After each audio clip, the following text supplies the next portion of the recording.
Guys ये है Pulsar 135 का एयर फ़िल्टर, जिसका पार्ट नंबर आप देख सकते हैं, ये इसका पार्ट नंबर है। एक और एयर फ़िल्टर आता है जो जिसमें लास्ट में जैसे यहाँ पे 06 लिखा है, तो उसमें क्या होता है 05 लिखा होता है। तो वो क्या होता है, complete cartridge assembly air filter होती है। जैसे इसमें आपको केवल ये फ़ोम मिल रही है, ठीक है। उसमें क्या होगा, फ़ोम के साथ साथ ब्रैकेट्स भी मिलते हैं। तो अगर किसी की बाइक में वो ब्रैकेट्स ख़राब हो गए तो वो क्या कर सकता है, 05 वाला ऑर्डर करे, ठीक है। वो इससे 20 या 21 रुपये ज़्यादा होता है। तो इस एयर फ़िल्टर को 10 से 15,000 किलोमीटर पे चेंज कर दिया जाता है और 5000 किलोमीटर्स पे क्लीन किया जाता है। अगर आपकी बाइक में जल्दी ही गंदा हो रहा है तो जल्दी जल्दी आपको क्लीन करना होगा। इसमें आप देख सकते हैं 2 लेयर्स हैं, एक ये येलो लेयर है और एक ये वाइट लेयर है पीछे।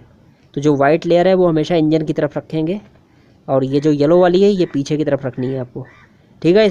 अब इसमें एक कमी क्या है, कमी ये है कि इसमें कंपनी ने ऑयल नहीं लगाया है, जबकि कंपनी सजेस्ट करती है कि इस टाइप के जो फोम वाले एयर फिल्टर्स हैं इसमें हमेशा ऑयल लगा के ही इसे फिट किया जाना चाहिए, ठीक है। तो आप भी क्या करना, इसमें ऑयल लगा देना, इसे बिल्कुल ड्राई लगाने की कोशिश मत करना, क्योंकि इससे क्या होगा कि इसमें जो डस्ट पार्टिकल्स जाएंगे वो सीधे इंजन में पहुंच जाएंगे और ख़ासतौर से जो पिस्टन और सिलेंडर है वो जल्दी ख़राब हो जाएगा आपकी गाड़ी में, ठीक है। तो अगर आप 10W30 वाला ऑयल यूज़ कर रहे हैं तो आप ज़्यादा से ज़्यादा लगा सकते हैं, उसमें ऐसी कोई दिक्कत नहीं है।